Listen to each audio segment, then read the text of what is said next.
کراچی کے عمرہ زائرین کی ہوٹل بکنگ، ٹرانسپورٹ اور دیگر اخراجات کی ادائیگیوں کا حوالہ ہنڈی کے ذریعے انکشاف ہوا ہے۔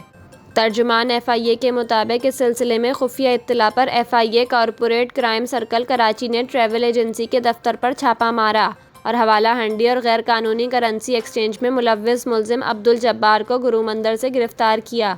ترجمان نے بتایا کہ ملزم ٹریول ایجنسی کی آڑ میں غیر قانونی کرنسی ایکسچینج اور حوالہ ہنڈی میں ملوث پایا گیا۔ ملزم عمرہ زائرین کی ہوٹل بکنگ، ٹرانسپورٹ اور دیگر اخراجات کی ادائیگیاں بھی حوالہ ہنڈی کے ذریعے کرتا تھا۔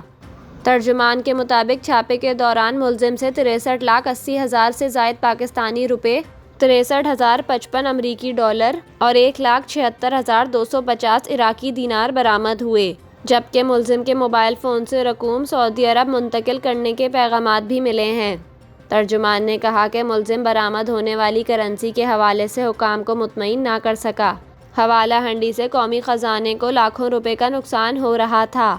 ترجمان کے مطابق ملزم کو گرفتار کر کے تفتیش کا آغاز کر دیا ہے اور دیگر ملزمان کی گرفتاری کے لیے چھاپے مارے جا رہے ہیں۔